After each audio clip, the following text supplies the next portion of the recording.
Hello, what's up mga pare? Ngayon meron po tayong kakabit dito sa MT-15. Itong charger natin para dito sa motor. Kasi di ba noong nakaraan, nagpalit ako nitong Rockbros na phone holder. Kaso wala po kasi itong kasamang charger. Bumabiyahe ako. Minsan kasi naloloba talaga ako sa gitna ng biyahe kapag nagna-navigate ako. Kaya bumili na ako nito. So ito mga pare, ito sa mga magagandang USB charger na mabibili nyo para dito sa motor nyo, para sa mga gadgets nyo. So unbox natin. So dito, unaan natin agad makikita yung pinaka-charger niya. Ayun, maganda yung quality niya. Tapos ang maganda pa dito is may voltmeter. Mamaya papakita natin yan. Tapos ito yung wire niya, napakahaba. Tapos ito yung kanyang adapter. So ito, sabi nila SAE interface daw ito.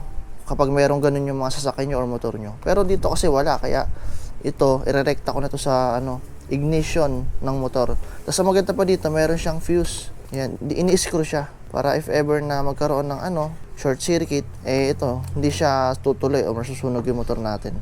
Safety feature na rin. Tapos dito may kasama na siyang mga pang-mount dito sa handlebar.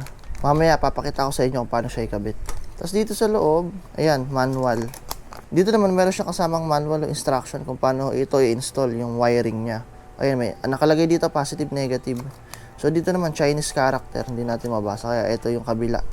Meron tayong installation method 1, method 2, tsaka method 3. So check na nila kung saang method kayo bagay dito sa mga motor nyo. Dito kasi sa akin, MT-15 ko, meron tong handlebar mount. Kaya ang mangyayari, ang ikakabit natin ngayon dito, itong handlebar mount na to. Ayun na, meron na siyang kasamang tornilyo. Dagdag ko rin pala mga pare ko na meron siyang kasamang fuse. Ayan, extra fuse. Tapos meron siyang adhesive. Tapos meron din siyang ganito. Ayan, kinakabit din to dito. So para sa akin, ito na lang yung gagamitin kong mount since naman tayo, naked handlebar. Check naman natin mga pare yung specs nitong charger na to. So dito nakalagay 3.0, so fast charger po ito mga pare ko. Maganda dito kapag supported pa ng fast charger yung phone nyo, mas mapapakinabangan nyo tong QC 3.0. Tapos maganda pa dito is dual USB siya. So input ito is 12 volts, output 5 volts, 3.4 amperes, 9 volts, 2 amperes, saka 12 volts, 1.5 ampere. Power 18 watts. Tapos ito yung pinaka charger niya. Pag binuksan natin to, makikita natin dalawa yung kanyang USB. Tapos meron tayong on and off. So off and on. Ito yung off, tsaka ito naman yung kanyang on. Maganda kasi ito kapag hindi natin ginagamit is ma-off natin. So iwas sa power consumption ito. Tapos may voltmeter tayo dito. So since itong MT-15 ko is walang built-in voltmeter, napakalaking tulong nito. Mamamonitor ko yung mga battery ko or yung battery ko. Lalo kung meron akong malakas na auxiliary light dito, so masicheck ko dito kung gaano ba talaga kalakas kumain ng battery yung aking ilaw.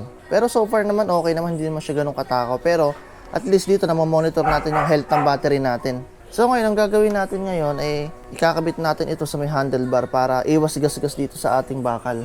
Susunod naman natin is kakabit na natin to. So tara mga pare ko. Ngayon, tatanggalin lang natin to. Hindi, madikit pala talaga. Yan, ganito yung kabit niya.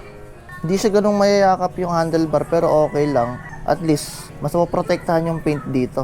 Saka natin ito ikakabit. Tanggalin natin muna yung screw. Tapos salpak natin. Binubuka lang siya. So, ayun mga pare ko, ganun lang pala siya kadali i-install, no? Napakadali lang. So, balik natin to. Yung kanyang screw. Para, syempre, may higpitan natin after. O, di ba? Ganyan lang ka-basic mga pare ko. Ang challenging dito, yung pag-i-install ng wiring nito. Kasi, babaklasin natin tong harap na to Ito naman po ni-slide lang siya. Gaganon siya. Yan, pag narinig nyo parang may nag-click. Ayun, nakakabit na siya dito. So, matibay din siya.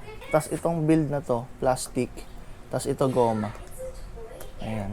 So, kapag hindi natin ginagamit, takip lang natin para if ever na umulan, hindi mababasa yung ating USB dito. Tapos, i-organize lang natin yung wire kapag i-install natin to mamaya. So, meron tayong charger.